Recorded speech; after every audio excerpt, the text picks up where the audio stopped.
want to quickly now return into the studio and bring in my guest. Of course, the best team you can find anywhere on radio, on TV, online. And I've just been joined in the studio right now by Captain Budukum Singh joining us in the studio. Hello, Captain. Hi. Great. You voted? Yes, I have. Okay, I can see. I have. I can see. I did my civil duty. Absolutely. And then thereafter, then we can talk. Fantastic. Also with us in the studio is Dr. Kobe Mensah with the University of Ghana, and of course a political marketing expert as well, written a lot about you know, how political marketing can influence the campaigns. He's done research over the period looking into this, and I'm pretty sure he's paying attention to what is happening. We might see that in the book very shortly. Hello, Doc. Hi. I'm not exaggerating, am I? Well, thank you for that. You're not exaggerating. I've been following the elections over the period. Yeah. And definitely we're going to have something written on this current elections. We've been collecting data. Yeah. So I'm sure you'll find some results coming up. And you voted? Of course, yeah. I was actually, well, about the sixth person. In the queue, you went very early? Very early. I woke up at 5, got prepared. By 6:20, I was there. 7:15, I was done, voting. So I think it was pretty good. I mean, at the University of Ghana campuses, the elections has been fantastic. Great. And the response has been great. Yeah. One of those key constituencies. In fact, that's Ayawaso West Wogan you're talking about. Correct. There. And in a way, Ayawaso West Wogan, I must say, is one of those dull areas for a journalist to cover because, all these bourgeois East Legon guys, who really do just simply go and vote and come back in your room to probably drive to the polling center. Yeah. But when you go to places like the University of Ghana, that is where the real action is, really. I mean, because you find all these people from all over the country, in fact, in that melting pot of a university casting their ballot. And if you notice, the candidates who will be pitching a lot of come there because there are thousands of votes to be won on campus. Yeah, I mean, it's fantastic. I mean, the atmosphere this morning was amazing to see. Mind you, that was my first time voting. And I could see the eagerness of people wanting to vote. All the centers were really prepared. I mean, the EC guys actually did fantastically well. And the process was very calm, and it's exciting to see. Great. Now, shortly, we're just seeing on our screens that, of course, counting has begun in parts of Odododio already. And these are polling station counting, and it doesn't explain the process. What will happen once you hear a polling station count? They will take it to the collation center where the parliamentary results will be declared there and then. The presidential result can only be sent to the Greater Accra region, the headquarters, West to say, will be returning office and declare for us. Let's get a bit of the feel of what is happening with the counting. This is where your heart begins to race. It doesn't mean anything, in fact, at this point. But just listen to the background a bit. If you're on radio, if you're on TV, you can watch the counting. Pretty dramatic footage we have there. 61, 62, 63, 64, 65, 66, 67, 68, 69, 71. Okay, so what we are just listening there on radio and watching on television is a counting. This electoral officer is a pretty passionate one. He is really giving true meaning to transparency. And those watching, those listening to us on Joy 99.7 FM, you won't see this, but let me just describe it for you. This electoral officer is lifting the ballot paper as far as above his head, just to ensure that people see what and how he's counting it for transparency's sake. The place is pretty well lit, despite the fact that we are some 7 minutes away from 6 p.m. and it's counting. People are there anxious, waiting. I remember covering the way back in 2004. And it's one of those very, very exciting places. In fact, we'll be joining our correspondent who is there for us, Captain Smart. In fact, he's the host of Adom FM's morning show. Can we go live to him now? Let's go live to Captain Smart, who is so standing. Hello, Mr. Smart. I can see the people around you are pretty excited about this. What has been the mood so far? Now the counting has started, and people are anxiously waiting for the results.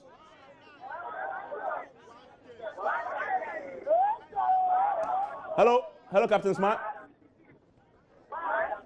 Hello, Captain Smart. Okay, the place I can imagine is there's a flurry of activity. A lot of people anxiously waiting for the outcome. But let me come back to my guest in the studio, Mr.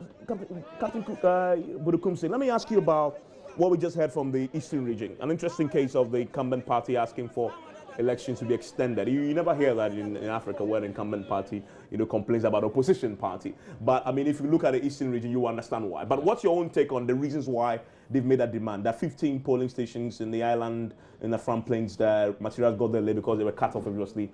Legitimate? I think it's legitimate.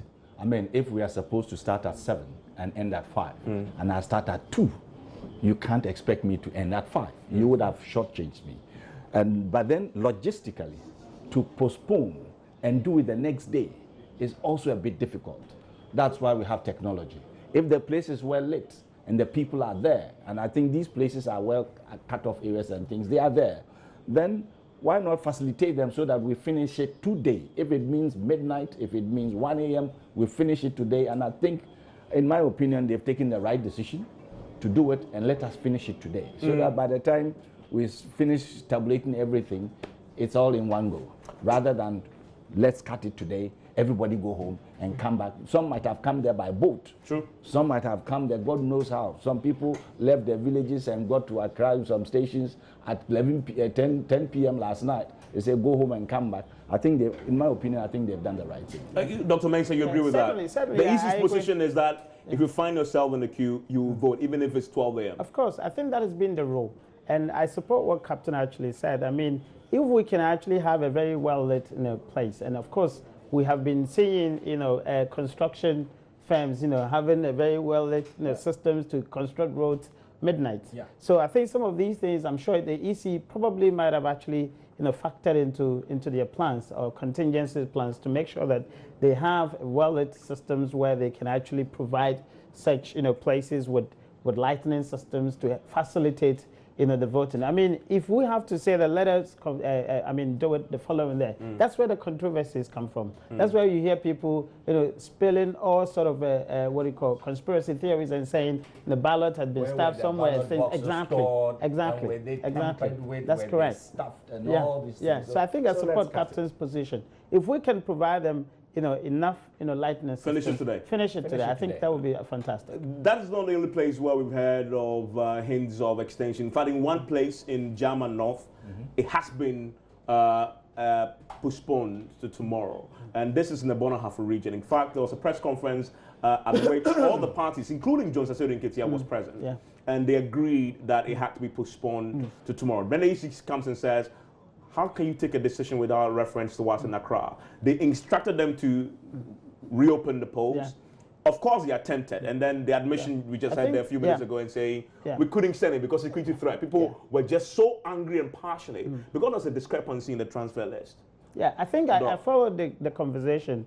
Asiedu Nketia was actually making references to the EC official trying to get access to the center, i.e. the headquarters, not having access to them. And I think maybe that's the reason why they could actually secure their buy-in until later date. But of course, there are two processes where you can actually, or two instances where you can actually call for postponement. Either it's administrative challenges or it's a legal one, of course. And then the EC has all the mandate, to suggest that, based on the situations, let's postpone. And according to what Asiedu Nketia was saying, it looks like almost everyone was there. Yeah. Every interested party. Everybody. We had the traditional rulers, you had exactly. the MPP, NDC, PNC, other candidates, including the EC officials. And then he said that nobody objected to the idea, that they could postpone. The beauty of that press conference. You see, they didn't have the mandate. That's the thing. That's true.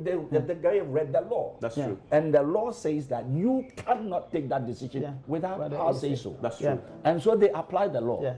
In fact, they tried. It was the blockade. I was listening live to it. The people blockaded the convoy that was bringing this thing. So they had to back down. True. Otherwise, they would have voted and they would have done it like they are doing it in Afram Plains. But then the blockade, you don't want to risk. I think that also adds to our preparedness towards election. This has been fantastic.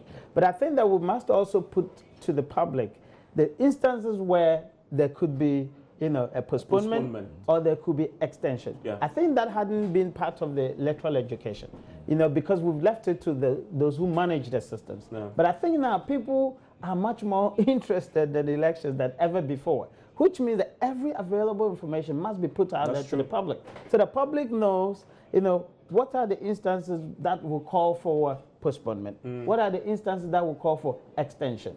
as part of the voter education, I think that will help. So maybe the EC has to factor that in for future. But I must say though, and this is my own observation of this year's elections, the EC has been very open. Yeah. I'm talking about during today, during the voting itself. Not before, but during today. Yes, the emphasis is on the during, because you were listening to the Eastern Region one. Immediately ended, they were available to speak to it and to tell us what's going to happen. That cuts any possibility of people using that to cause mischief. Because once you leave a gap of doubt, when the NDC says, the incumbent party says, postpone or extend, the EC said it's not saying anything. Then people then start filling that gap with their own sort of thing. The EC has been very, very forthright and forthcoming. 2 official press conferences so far today, apart from, of course, granting individual interviews. But I must say, let's return to the real reason why German North was postponed. Evans, just before that, you see, this morning on GH1TV or something, I gave the example of where you manage people's anxieties. Take the US or in the advanced countries, when there's a big catastrophe, you see the mayor, the police chief, and giving you running commentary as to progress being made. What it does is that it calms down the people. But when you go mum, you don't tell anybody nothing. I am the boss, and I choose to tell you what I tell you. That's where the problem is. And I think the EC has learned its lesson. Today, they've been proactive. Absolutely. They've been forthcoming with the information. In fact, they've been, I don't know, I've been wonderfully surprised today. I've been pleasantly. Seriously, I mean, pleasantly surprised by the Electoral Commission. And it's a good surprise. It's a very good surprise. Because they've learned from the first 2 debacles. Hopefully. From Wednesday and Sunday. I put on Facebook, when I casted my vote and I had everything going on, I said, well, I have some strong feeling that this is going to be one of our best elections. A lot of people have been coming and said they've also feel absolutely, and that tells me let's talk about that. Let's talk about. We'll come to this the real reason why German North, because that goes to one of the negatives of the Electoral Commission because of the discrepancy. We'll look at that, but let's talk about the positives today. This arguably will go down, and I've covered elections since 2000. So I mean, there's only 1992, 1996 that I haven't covered. So I have a fair idea how this goes. This, for me, speaking as somebody who had been covering it for a while, probably the most smooth ones we've had. I mean, the issues we've had are issues that really aren't the Electoral Commission's fault necessarily, because we've had political parties as ballot snatching in Suntresso and all those things that always happen. But Captain, I don't know if you agree with that assessment of how today had been comparative to what we had in the past. What would you say? What would be your verdict? I've seen, I think this is my 3rd or 4th since I got back. And it's been good. But let me say something. It's because of the pressure from the public, the anxiety, because you could feel it was palpable. And the EC had to react. For instance, we had to make sure that we dampened people's anxiety. So therefore, it was rumored the police will be there with weapons and these things. Now, what did the police do? The police comes there, no weapons. That's true. Very nice, talking to people. It calms people. If they had gone there with armored cars, to confirm, they would have seen something different. Last night there was MP press conference that made allegations of G3 rifles being deployed across the country. And those, we will come to that. Those weapons being moved up, those are the things that heighten tension. And I've got from very credible military sources here, with names, weapons, quantities being moved. Oh, so that was real? That was true? Based on your sources? From my sources. As of yesterday? As of yesterday and as of today. Okay. But then those are things, sometimes we don't want to put things that will fan anxiety in the system, but we'll get to that. But they have done well. The police has done excellent so far. I said so far. They've done excellent so far. They've kept the military at bay. I said, don't bring the military in too early. Otherwise, you will lose them. True. And then 3, the EC itself has been forthcoming, more than forthcoming. And the public have now been, the anxiety level has been brought down, and that is what we call managing, if it was business, managing customer expectation. In this instance, managing the citizens' anxiety. That is it. Key thing to talk about. Did any of you hear today about a breakdown of the machines? Well, no. Did you hear about that? No, because I didn't. And for me, that's a major plus. Because they kept on announcing, and that is good. They kept on announcing that they have given, they've done 2 press conferences. They have told the electoral officials that every 4 hours change the button. Yeah. Whether it has run down, it hasn't run down, change the button. Dr. Mensah, last 4 years by this time, we're already building up a conversation about having a second day of voting. I don't know if anybody remember, because of the massive breakdown of the equipment. People can't find their names, it can be verified, and Afrajan had insisted no verification, no vote, and and so eventually they had to give in and say another day of voting. First time in our history, in fact, that they voted 2 days. Today, not a single report, as far as I'm concerned, maybe somewhere else it happened, but I haven't heard a single report throughout the day about the breakdown of the machines. What's it's fantastic. I mean, the last 4 years I wasn't here. I monitored external, but of course I heard the story of breakdowns. But that's what stakeholder engagement actually calls for. If you actually have a system where everybody is well involved in the conversation, in the processes, in the betterment, in the reforming processes of the system, then of course you're going to have a very solid result. And I think that we, as in the people of Ghana, for example, actually have contributed to the betterment of this process. So the citizens have been demanding quality. The EC, at least for now, had responded. And then, of course, as Captain actually talked about the police, and I think it's been amazing. I was, at my center when somebody tried to take a photo, of the process, and the police calmly said, "No photos allowed." And the lady quickly, exactly. The lady actually, accordingly, responded, and I think that was amazing. But so I think, I believe I keep on saying about we are a people of events. We don't have the patience to develop things. We like events, but today we saw processes being developed. Last time was the first time. Today is this time around is the second time. You see the progress. You see the progress. I mean, if it had been worse, then I would say we never learned. So for me, it's natural that we are making progress. Captain, forgive me. I need to quickly break in here and connect with my colleague Araba Kumsing, who is at the Collation Center here at the election headquarters. We have our own collation center, if you didn't know. We used to call it a strong room, but EC changed it. We also changed it to a collation room. Hello, Araba.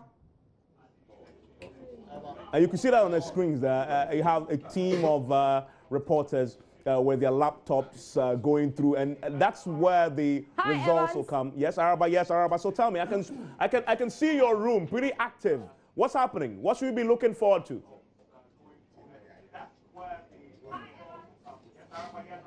Good. So, Evans, I'm at the election headquarters collation room. This is a nerve center of sorts because this is where it all begins. This is where we get the information from all hundreds of reporters scattered across the country. And as you can see, there are 10 workstations here. Each workstation is dedicated to one region. So what it is that our reporters feed us with the information. We verify it, send it to our strong room before it is relayed back on air. So we're going to be here all night relaying information to you, Evans. So, I mean, we are building up. Well, it's now, 7 minutes past 6? And as you can see, there's a team there busy at work with their laptops and phones and their pens, jotting down. Our reporters are sending in the results. The results are still being counted. And we are collating some of these results. We'll be bringing you all of these results, verifying them, and then relaying them to you as and when they come in. Araba, tell me something. You talk about collation center and a strong room, because what we can show viewers on the screen is another room very close by where you are, where we have another crack team of people with calculators, etc., who will be doing some of the calculations and feeding it into a software. What can you tell us about that room? What is that room for? Okay, we'll get Araba back, because I can tell you, we really set up to ensure that we bring you the very latest early. As far as the results are concerned, we don't want to keep people on edge. This is your election headquarters. What we've done over the years is to make sure that we collate on time and give you a sense of who is going to become your next president as early as possible. And that's exactly what we are doing there. And the setup has been put forth to allow us to do that as soon as we can here on your election headquarters. And let me return to the conversation we're having, assessing today really, We're just gone past 10 minutes past 6. Polls have ended. We can see still streams of counting coming in from across the country. Of course, the information that we are getting from the counting really won't make any difference now, because these are polling centers counting tiny. In one country, you can have 90, 100 polling centers. So one polling center will make a difference. We don't want to bore you with the 1, 2, 3s. We want to give you something that you can work with. So we'll do that. If there's excitement at the polling center, of course, we'll bring you the sounds and the pictures. Counting is underway in Abuabo, we understand. And we'll bring you that once we have it. But I can come to my guest in the studio and continue the conversation that we're having about assessing the results. Wait, let's listen to a bit of this. 315, 316, 317, 318, 319, 320, 321, 322, 323, 324, 325, 326, 327, 328, 329, 330, 331. Okay, so that's counting in Abuabo there, one of the polling centers there. And very shortly, Raymond Aqua will join me and at the touch screen where we'll go through some of the constituencies that we are going to get. Some constituencies will come in very, very early.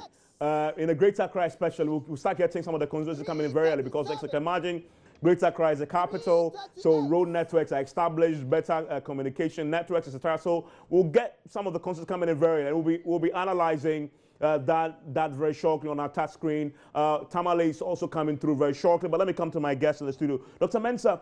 We've been talking about assessing how the day has been. I think we are in agreement that this year has been better than most that we've had. But let's quickly deal with one of the key things we were talking about the German North constituency. There is a discrepancy that led to all the security situation. A discrepancy between the transfer list that the EC had and that which the agents of the parties had. The EC list, and this is an admission from the EC, had slightly more names. I don't want to use the word bloated, but had slightly more names than that of the parties, and that's sparked the misunderstanding. My question is, how is it possible? Yeah, I think first of all, it was a good thing that you did for not using the word bloated, because I was actually saying that sometimes it could be legitimate mistake, and like we saw in the special voting, I think that the compilation from the EC side, perhaps because they've given the political parties the list already, perhaps they couldn't actually have the space and time to really, pass on the new updated list to them. Obviously, the EC is actually doing so many other things, leading to this election and making sure that they're very, right in the kind of things that they do. So perhaps it's possible that there could be an oversight, or there could be, some kind of miscommunication along the line, that they couldn't actually pass on the most updated list, to the parties, and therefore, the discrepancy. But of course, it's good that they've actually admitted. And I'm sure they could actually, have some consensus with the parties to know that it was a genuine, mistake, or it was a genuine oversight. But again, it's crucial that we don't use certain names or certain, kind of nomenclature, words, to call it. If we say bloated, everybody thinks that there's an intentional, So it was a good thing that you did to say that. Sorry, I need to cut you. I'll come to Captain. I want to hear the results from Abuabo right now, because the EC official is announcing it. Let's take that. Green Street. He got 000. And then for Nana Kunedu Ajman Lawrence, she too got 000. John Dramani Mahama, he got 340. For Paakwasi Ndum, he got 3. It's 3. And then Nana Ado Dankwa Akufo-Addo, he got 203. And then for Edward Nasigri Mahama, he got 0. And then the last person, Jacob Osei Yabua Joy, he too got 0. The total valid vote cast is 546. One. Rejected ballot is only one. Okay. So that is all. 546. Okay. So that's a polling station in Aboabo then. And as I always say, these things just get your heart racing. It doesn't mean anything. Don't worry about that at all. That it's a polling station, not a constituency. It's just a polling station. So it doesn't mean anything whatsoever. What it does, though, is to get people excited. We'll go to Tamale Central very shortly, but I just repeat what was just said there in Aboabo, that polling station. This polling station, out of the 546 valid votes cast, John Dramani Mahama had 340. Dr. Pakwesi Indum had 3. Nana Dankwa Akufo-Addo has 203 in that particular polling station. Tamale Central, there's a polling station there where Hashmin Mohammed is at right now, and where we can also get a sense of what is happening there as far as the results, provisional results, actual counting is concerned. Hello, Hashmin. Hello, Hashmin. Hello, Hashmin. Yeah, hello, Ivan. Yes, Hashmin. Where are you and what can you report? Well, we are currently at the Makaria Primary School ABC polling station, and for the B polling station, voting has ended, voting has ended, and then counting is underway, and then the two other polling stations, voting is still ongoing. This is because of the huge number, or the number of registered, persons for the two polling stations. As you can see at the background, a lot of people are trying to vote at this particular center. And then there are a lot of onlookers trying to observe the counting process here at the polling station. Evans. Okay, Hashmin, and I can see that at several polling stations, there's a huge crowd there. I can see the ballot box being lifted to everybody else there to see. Hashmin, stay with us because we'll see how that pans out. And there's an important point to comment on about that process. This is so transparent, is it not? Look at all the ballot papers on the desk, on the table, being sorted in the full glare of everybody else. Yeah, I think that the troublemakers are actually something that is pre-planned. Yeah. Otherwise, I mean, this process, nobody should have an issue with it. Absolutely. All right. So if everybody wants to play their role properly, and then making sure that they respect the process, I think we can have a decent, a poll just like this. And I'm hoping that years to come, elections will not be a big deal at all. If you look at the process, the way we're actually refining process, we're making everybody see what is going on, etc. If we don't have a pre-planned agenda where people want to disrupt the process, I don't think we should have issues now with Yes, Captain. It comes down to the issue where we say that when good people refuse to act, the bad people act. Yeah. Now everybody is involved. And invariably, I always believe that the good is always more than the bad.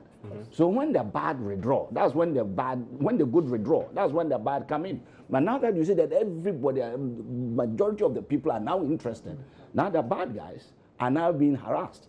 They feel that they are now feeling the heat, to the extent that this afternoon they said some guys who looked like macho men were standing somewhere, and someone complained to the police that I feel intimidated by these people. They were taken away. In fact, talking about macho men, I have a report right now coming in from Asante Action North. We understand there's some chaos there as macho men attempted again to snatch a ballot box. Edward Upon Marfo is on the line. Hello, Mr. Marfo. Yeah, hello, Evans. So, Edward, tell us, what is the story about? What's happening there?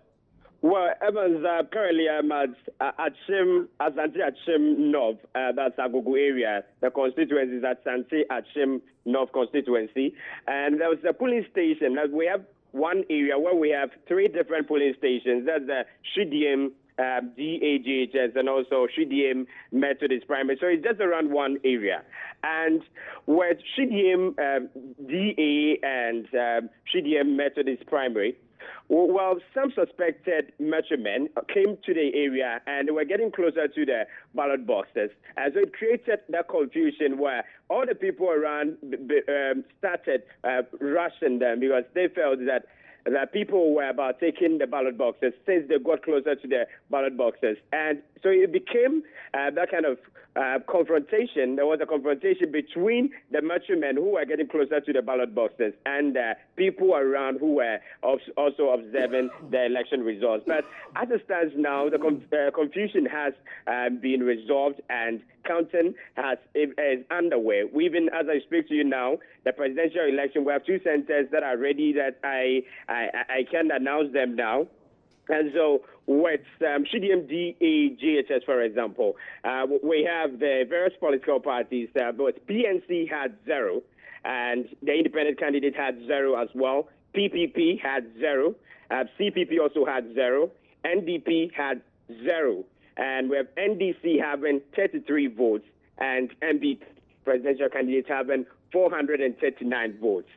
And also with another police station that's just around the same area for the presidential, we have the NDP having 0, NDC 35 votes, PPP 0, and also NPP 326, with PNC 0, and so in all, the total votes was 460, and we have rejected ballot of 3. And so far, this is the case. It has been resolved that ballot snatching incidents that came in caused confusion, and people were a bit agitated about it and misunderstanding. But it has been resolved as I speak to you now, and we're going on with the rest of the process of counting the election results. Now, tell us a bit more about Asante Achim North. I mean, who are these candidates there, and how keen is the contest in that area?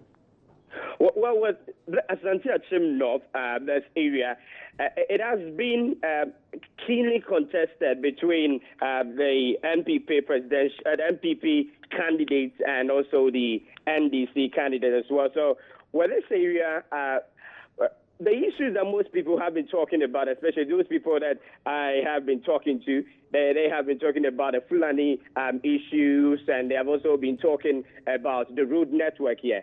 But with the current, the one going for the NPP is lawyer Andy Appiah. He's a key contender. Also, we have the NDC candidate. She is Mary Awusi. Mary Awusi is the NDC candidate. And also we have Ernest Bempa, Ernest Owusu Bempa as the NDP candidate. So these are some of the key contenders in this election. That's with respect to this area. It has been it has been very competitive here. The supporters around just came looking at everything with that keen attention, and we're all observing. But so far, the presidential ones have been declared, and we are still counting the parliamentary results. Okay, thank you very much, Edward Oponmafo from Asante Achim North constituency, giving us an update on the results as we just received the provisional polling station results. Now, Captain, we were just talking about the process, how transparent it is, and how people, those who plan to cause, chaos, always plan this ahead. We just had a report about the attempt. You were talking about macho men when this report came in. People, why do we still have this macho men phenomenon still? Because we've been too tolerant of nonsense. We've been too tolerant of nonsense. Because when some of us were young soldiers, and I was told to make sure that this box is not taken, if you got to that box, I would drop you. There's nothing like me trying to take your legs. Your legs are too small. I'll hit you where you will drop down. And that is what we should be doing. You see, you are trying to subvert the sovereign will of the people. That's true. And we've been pussyfooting with crimes relating to this sort of thing. That is why it is going on. It should be high crime. If I try to subvert the will of the people, they tell me that I've committed subversion. Subversion, yeah. And you are tried, and the penalty is death by execution, firing squad. Why would somebody try to subvert the will of the people, and then he's caught? They say it's a political crime, and you don't know, and then 3 days then he will do it again. Who are these guys? Macho men. When we were young guys, we used to go to Nima and catch the chief thieves, the chief criminals. These guys were 2-3 times bigger than ourselves. We will catch you. I will drop you. I mean, when you do it, we calm the Nima. Sure. That was Operation Jupiter Bravo at Champions time. Maybe you were too young to know. He wasn't even We talked in 75, 78, 79. He wasn't even planning. If it is that radical, this thing will stop. I've told people, Ghanaians are not too difficult to handle. That's true. But if you give them the chance, they will see how far they can push the envelope. And if the police is soft on them, it will continue happening.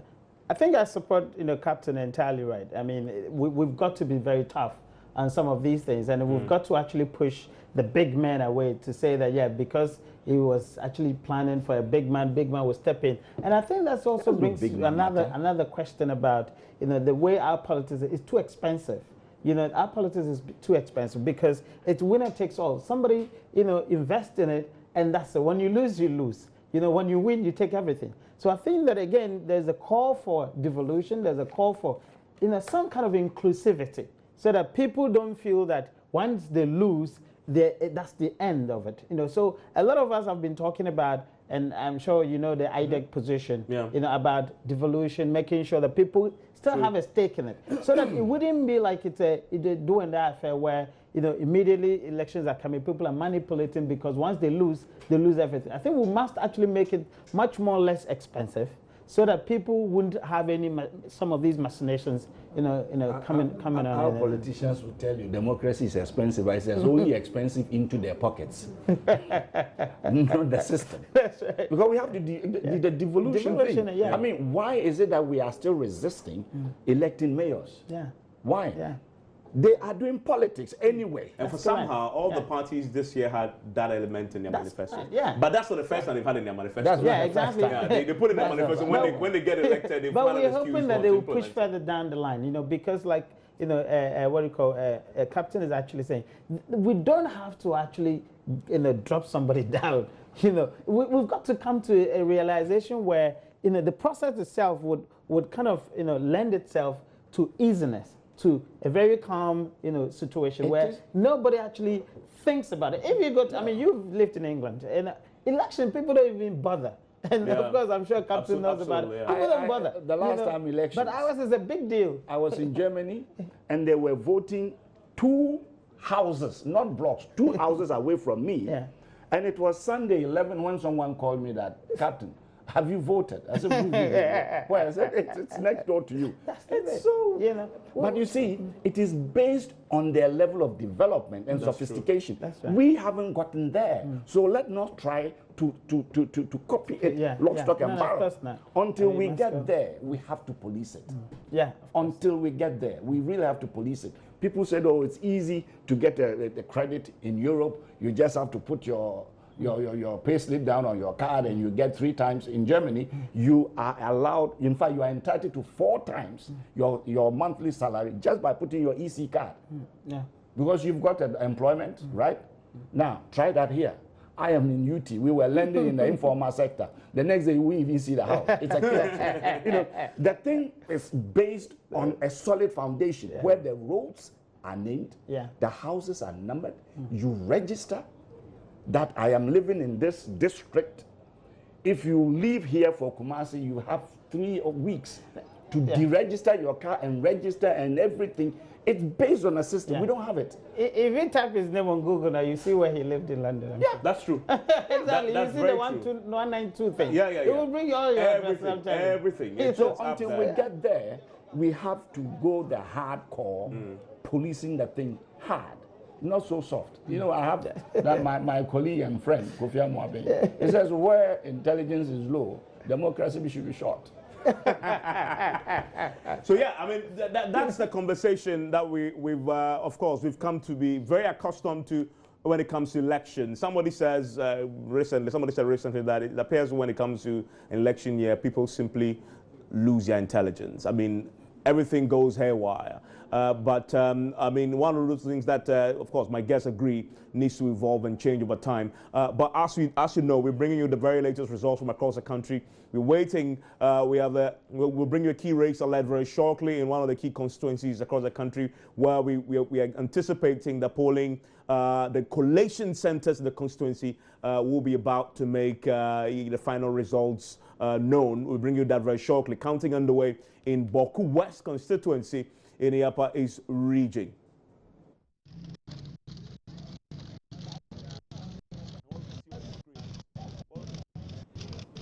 What we can see on our screens right now, essentially in the Boku West constituency, counting, they're sorting the ballot papers first.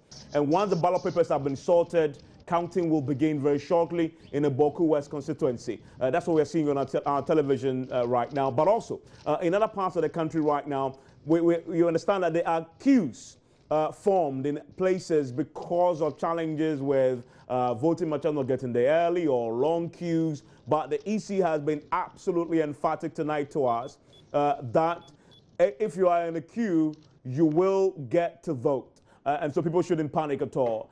Even if it takes you up to tomorrow morning, you will get to vote, especially in places like Front Plains, where the NDC claims some 15 polling stations as part of an island. They've had a challenge today with receiving and getting electoral materials, and that is what had led to the fear that people will be disenfranchised. The EC says, do not worry if you are one of those affected. If you find yourself in the queue before 5 p.m., you will get to vote today. We are now seeing pictures from the Tamale Central constituency where Hashmin Mohammed is standing by. And as you can see, the crowd is milling, is growing and expanding. People are simply waiting to hear who won that particular polling center where they've gathered. And of course, you hear the jubilation and excitement in the air once that announcement is made. Remember that the EC itself has set up a more transparent mechanism this year. The collation center where we have TV sets, cameras, radio men, etc., journalists available. Once the results come in, I don't know if you watched what happened in Nigeria. That's a similar thing we're going to be having this year when the collation center starts sending their presidential results to the Greater Accra region, the headquarters of the Electoral Commission. We will bring you that because we have Israel Lai standing by. Aisha is also there with us for us tonight. We'll be going very shortly to the residents of Nana Dankwa Akufo-Addo because we have Elton John Brobe standing by. We also have Seth Kwame Boateng in one of the prisons, in Sawan prison, very specific. We have Joseph Akable with the Democracy Indo. We'll be getting you reactions now that the initial results are coming in. What I can tell you is that all the parties have their own mechanisms of collating results. Most often than not, before the EC declares, they know where they stand and they know what is happening. So it's important to be stationed close to the presidential candidate because you'll get to know for the very first time or early enough what the reaction around him is concerned. I was in the U.S. and when I was in the Democratic Party headquarters, when they started losing, way before it was ever made official, people were dispersing because they knew the internal system had told them you were losing.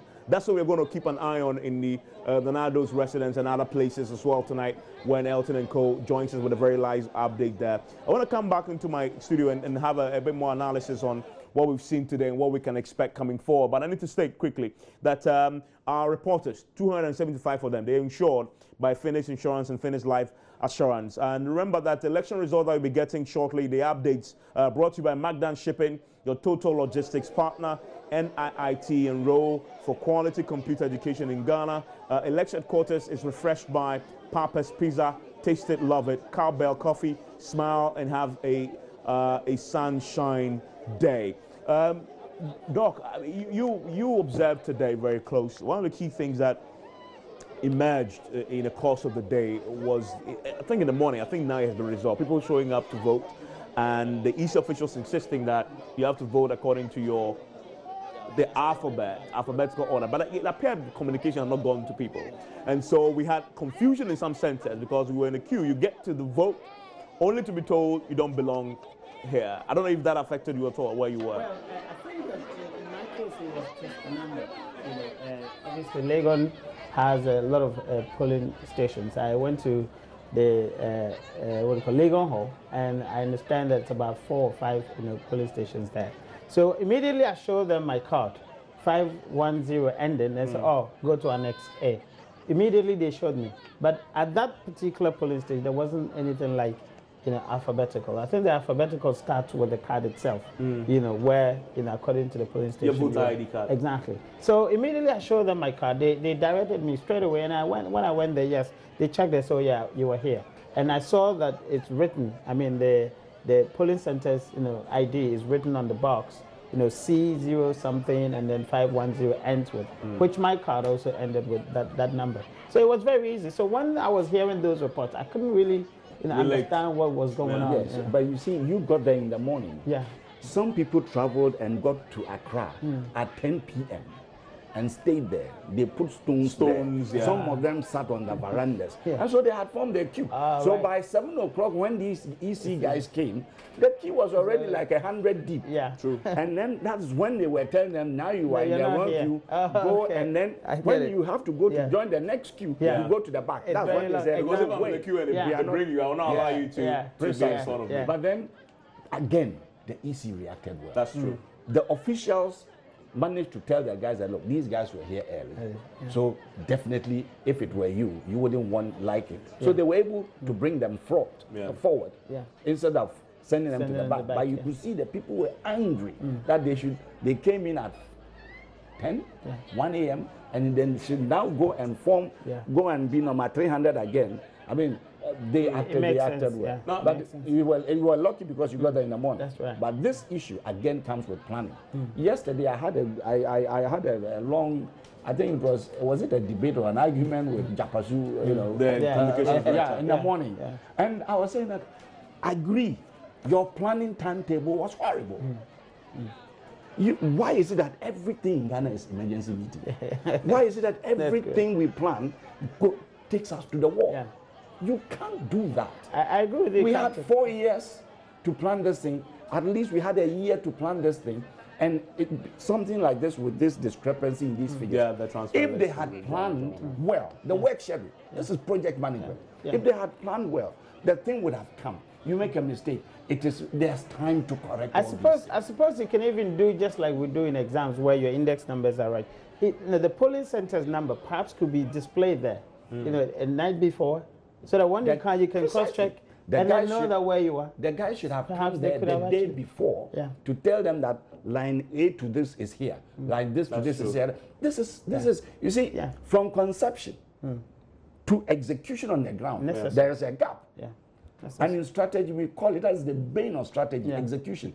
You can have the best plans, but if the execution is bad, it puts a bit into because if you go to exams room, I mean, the numbers are written. So immediately you cross-check, you said, before even whoever is a supervisor or whatever comes in, everybody is seated. So I think that the night before, in the centers, they could actually display the center's IDs. I guess next time they are going to do that. It would be easier. So that you go, you just watch, you see, oh, this is my center. You base. The next one, you just go there and you get. I think that from what I've seen today, I think next time they are going to get. I think that they should also allow the public to feed into the process. So right after this election, as part of the refinement of the system, they should call people, let people write in, with the observation, especially the media. You can collate some of these observations, like what Captain just said. We collate some of them, we'll pass it on to them that these are observations, this is how you can. They can test run it. They can kind of dry run it, with some of the campus elections and other things to see how it works. And then if it does, I mean, they adopt it. Now, I want to bring up one of the first results that we got today from the precincts, and it is the first time they're voting, and the results are pretty tiny in terms of the drop in the big mighty ocean, but it says something. You commented when you heard that Mahama had won the Central Precinct. You were surprised. I was surprised because this afternoon, when I heard that the image was going to be, I said, wow. That would definitely go against the incumbent. Because I mean, if you've been incarcerated, you feel hard done by. Definitely, you're gonna. And we all know the challenges in the prison, so you necessarily blame. And then I thought that we have done well for human rights perspectives. From human rights perspective, we've done well. And sometimes we have to praise ourselves, although we shouldn't praise ourselves too much to get swollen-headed. But we should understand that we've come so far, you know. For you to give inmates the opportunity to cast the ballot, I think is a plus to us. But you see, it does something else. If the inmates have had the responsibility to vote for you, then you should have the responsibility to keep their place, you know, decent, and then to give them the decent, because democracy is about, you know, we having responsibilities and having the benefits thereof. Yeah. So if somebody has shown good faith in making sure that they follow the process of democracy and having voted, whether you had the highest vote or lowest vote, whoever wins, you need to also do your bit, you know, by making sure that you can keep them in a very safe, nice place for them to feel comfortable. Captain, this is interesting. I mean, if you look at the prison, and Dr. Mensah puts it quite aptly, you will imagine that the guy is incarcerated. We all know the challenging circumstances under which they've been incarcerated, very poor conditions, reported on it a zillion times, and yet they still vote for the incumbent party. I mean, if you're an NDC person, that will put a big smile on your face. Yeah. because of all the bashing they've got from the MPP saying the country's going down, even in the most trying conditions, the people worst affected still vote for the incumbent. I will want to see how the other prisons vote. Yeah, we'll be joined by Seth shortly. Before I make a comment. And so on, yeah. But I'm not going to bite my tongue here. At the tail end of the campaigning became almost tribal. True. Are we seeing that because it's in the north and I'm one of you, there's that sort of tribalistic or empathic or vote there? Let's wait and see how the others pan out, because you've incarcerated. That is a very important point. I don't know if you observed what the provisional results got from the polling center in the eastern region. The gap between the MPP and the MPP were huge. In one of the places, for example, Nanado got 339, JM, John Dramani Mahama got 33, and this is the eastern region. So you look at the west, northern region, it comes back to the point you're making. You see, I don't see it as tribal. You know, in my area of work, I call it identity politics. All right, because you call it identity politics. Exactly. In political marketing, I like that language. Yeah, in political marketing, when you're looking at how to appeal to voters, one of the very strategies that you use is segmentation, and you can actually segment and find people who are like you. You could actually appeal based on that. Obviously, Mercedes-Benz sells to people who are like Captain, because we have something called brand personality, you know. So the brand and the way the person actually Captain is resisting the temptation to accept the tag of a bourgeois. I refuse. You see, so the concept of brand personality is about the characteristics of the brand and how that actually aligns with the target market. All right, it is strategy. You know, I mean, when you're in England, when you see a white man here, a black man here, and you're looking for direction, who do you go to? Obviously, I'll go to it's easier. So, I mean, perhaps we can look at the language used and perhaps critique. That is what I mean. And I thought that there were a lot of propaganda in the way he presented, you know. But if I'm a strategist and I'm strategizing for you, these are some of the demographics that I look at, the way you're coming from, and how do I actually craft the narrative. Remember in 2000, whenever Kufuor had gone to Water Ridge, the wife was speaking. Why? Because Teresa had lived. Teresa? Yeah. She's lived there. She's cool there. You know, and she knows the people. So, and the people know her, you know. So you use that affinity to appeal. Whenever he's there, you have Kwashiga, Major Courage Kwashiga speaking.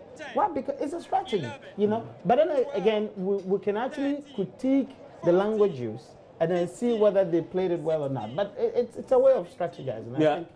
And we'll comment more on this, but Hashmin joins us because I understand voting is still underway in the Tamale Central constituency. Hello, Hashmin. How long have you been queuing here?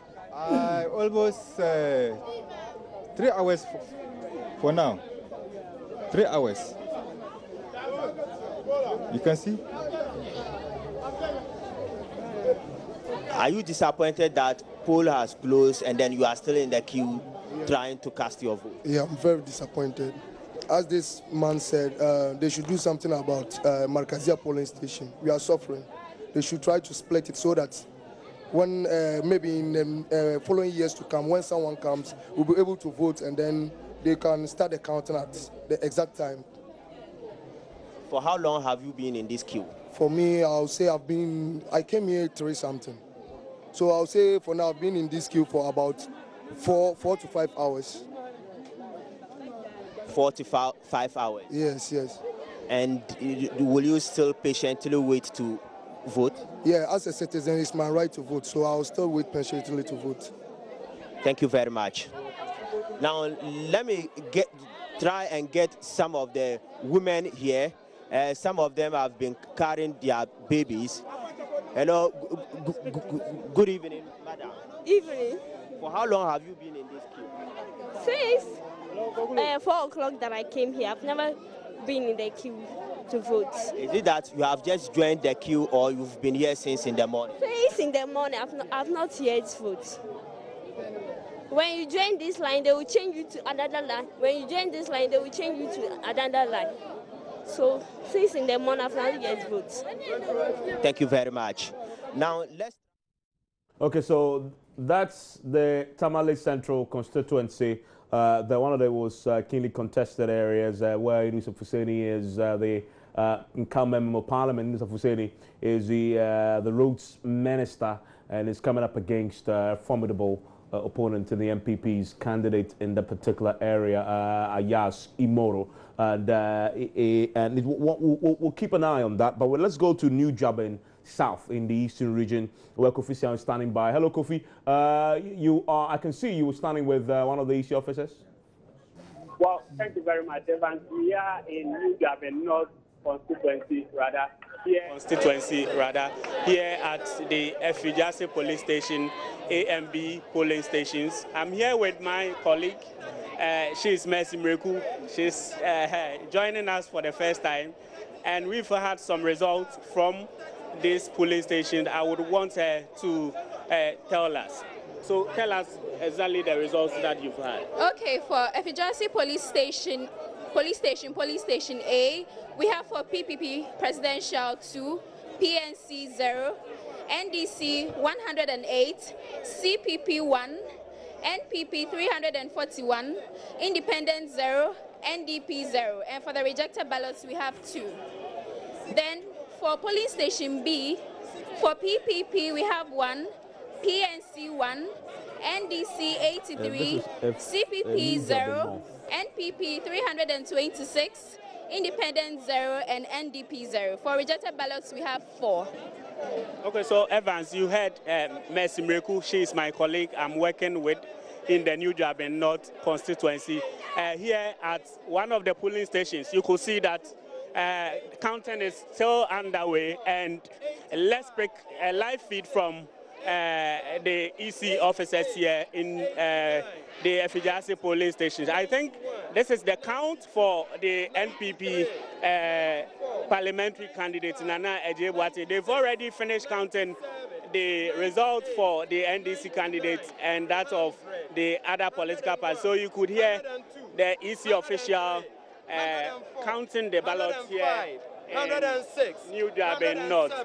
Let's move to, I can tell you that the crowd here is very charged, and they are really excited with the results that they've had, especially on the side of the NPP. You know, here is the stronghold of the NPP here in Eastern Region, and I would want to move to the crowd so that we can speak to a few of them for them to share with us their views on the elections or the results that we've had so far. So let me move to this place and speak to a few of the people here.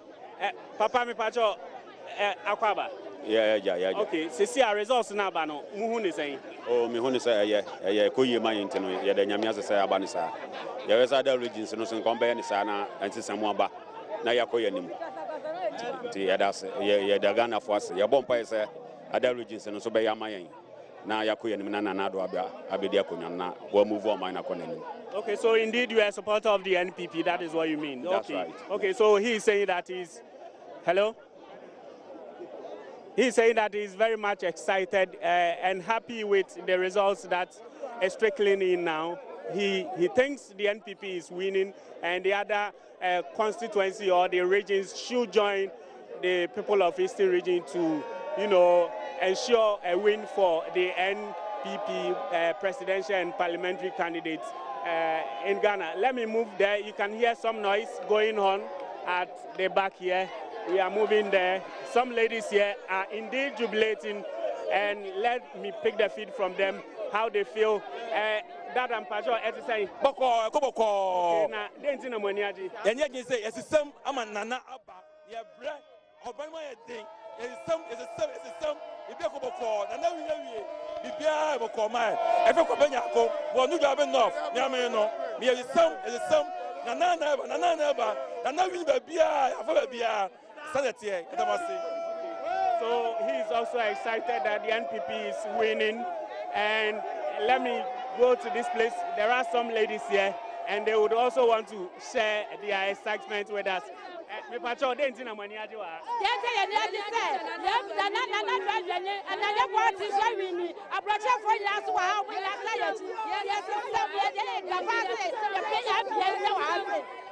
so Evans, you heard them saying yes, which means that they want to change. That is what the people here are telling us.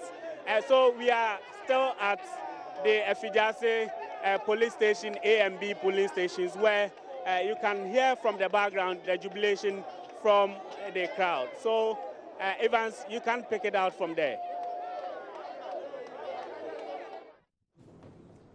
Thank you very much. Thank you very much, Kofi, reporting live there from New Jobber North constituency. There's excitement in the air. You can see people still doing all the political signs. I don't know how you call it. This is called one, what, political, what, identity? Yeah. Identity politics. Identity politics. Okay, that's a good one. But you can see that clearly, and this is the Eastern region we are talking about. And it raises the question about the strongholds of the parties. Sure. We're waiting to see what's going to happen in the Volta region shortly when Ivy Setoji and others in the region joins us. But the Eastern region will be very important to the MPP. We can predict safely that they will win that region. But the question is that by how much? Yeah, I think if you look at the trend, I mean, since '96 when Jerry Rawlings actually took that region, since then it had never been to NDC. MPP had won it. Yes. And the last time I think it's about 155,000 difference, the gap between the two parties. Now it is interesting to see the occurrence, things that have actually happened in the region, and whether that could influence. But I don't think the region, in terms of the current elections, I don't think that there had been a lot of happenings in the region, as far as I know. That is the Eastern region. Eastern region. That is true. Yeah, because of Brongahafu issues that have happened there and things. It's been one of the most politically untouched regions this year. I can understand when President Mahama went there and had to say about the capital of Galamsey, and it brought out some kind of sentiment and has things always like that. been a boiling point. Yeah, so there are few places in the region where Etiwa, are very interesting places. But the region as a whole, comparatively, apart from the president going to I think Takoradi to launch that school, the day schools. I haven't actually heard anything dramatic. I agree with you. So I think that definitely it will go to the MPP, and it's likely to increase. In terms. But of there's a important point, Captain, about. Yes, we all expect, based on historical trends, that Eastern Region APP should win it. But the key question is, by how much? Because if your stronghold deserts you, even if you win it, but you win it by a little, that could be disastrous for you, as was proved in 2008. The first round, Ashanti Region voted for Nanado, but not massively. That's right. The second round, he got a massive turnout from Ashanti Region, but it was too late. How important will these strongholds be? You see, for the parties? In military strategy, you hold your position of strength. That one, you should hold it so hard that even people with bigger forces will think twice to attack you in your strong point. And then you try to get something from your enemy's territory.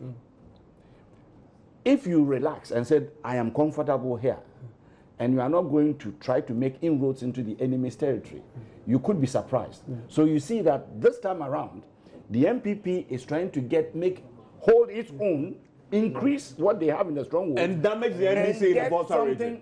They know they won't win the Volta, they won't win and God knows what, Yeah. but we will increase what we have. And by doing that, reduce your votes. Yeah, precisely. And then the NDC says that 1 million votes in Ashanti region. You see that? In fact, the Eastern region, they've been talking about Chimpe 50-50. You understand? So the strategy is that hold as much as possible, increase your stronghold, and attack the enemy in his hometown, in his home territory. It's a very, very normal military strategy. You know, if you say you don't stay static, you say that the satellites they have to move at such speed to stay at the same point on the earth. So there's nothing like static. If you are static, you are going reverse. In fact, we can say that tonight's election results, whoever wins it, probably will come down to who performs best in the enemy territory, and increases his votes in his own strongholds. And you could see the strategy going into elections plays this out quite forcefully, as you eloquently but you see, the figures also kind of reveal something. You see, in 2004, the gap between... forgive me, because let's go to the Volta region, because we're talking about strongholds. Ivy Setoji is on the line. Hello, Ivy.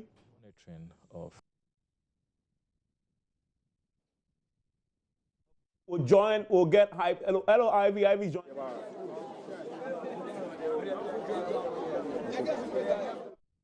Hear me? Just take it away. Let's have the conversation about the Volta region and the first few votes.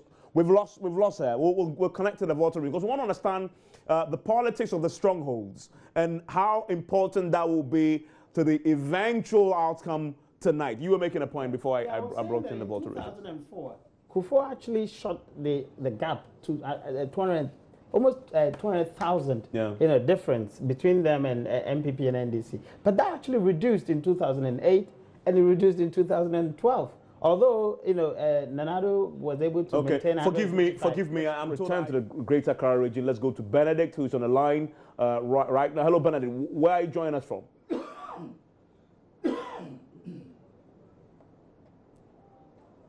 Hello, Benedict, can you hear me? Okay, we'll get Benedict back on the line very shortly, and we'll be doing more analysis on these strongholds, but also bring you key projections when we get it. Hello, Benedict.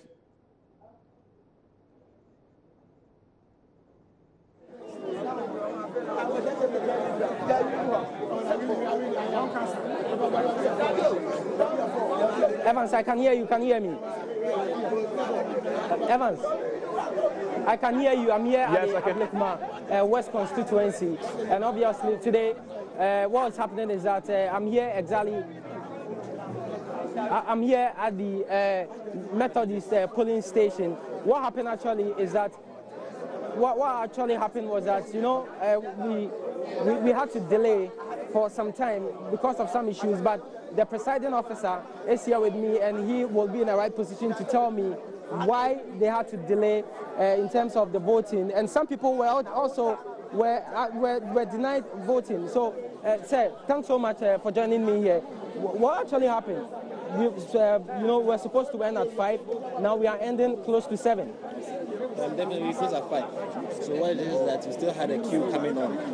So the problem was in the same police station, we have other police stations around. So we had issues of people not able to find their names in the registers. So they had to come over to find out if their names were there. So that was how come. Into rush hour 2, people coming late. How about those that were turned away? I have no idea about that. Yeah, because if you were turned away, the reason would be that your name wasn't in the register. So you have to go to another police station. But what they told me when I came in was that, initially they joined a different queue when they got up to where they were supposed to be given the ballot paper. They were told that they were not in that line and rather should join a different queue. The ballot paper being verified? Yeah, that was what they told me. I have no idea. You have no idea. Okay, so that was the presiding officer here at one of the polling centers here at the Ablikma West. So, Evans, as I speak to you now, they are done with the process and they are just about to begin counting here. Okay, Benedict, thank you very much for that update from your constituency. And this will be replicated in many parts of the country tonight. As you can imagine, polling. Ordo has ended and ended at 5 p.m. If you find yourself on the queue, you will certainly vote, and so people shouldn't panic. You will certainly get to vote if you find yourself in the queue before 5 p.m. And that's one of the things that you need to bear in mind. We have lots of analysis for you coming up shortly here on your election headquarters. It's just 4 minutes past 7 right now. We are building up right now to the first official results coming in from the collation centers across the country. We'll make a key race alert and project for you in some of the constituencies, and we're collecting every single bit of information very shortly. My panel of experts are in the studio waiting to analyze a bit more of what we're hearing. We'll return to the stronghold analysis that we've been doing so far. My colleague Raymond Akwa will join me very shortly at the touch screen with a trend analysis as far as these strongholds are concerned and how they'll play a key role in deciding who wins the elections by the time we end tonight. Now, I want to quickly cross over right now to my colleague Gary Al-Smith, who is standing by with the very latest on social media. We've been monitoring what you've been saying and posting on Twitter, on Facebook, etc. When we return from this short break, Gary Al-Smith will take over.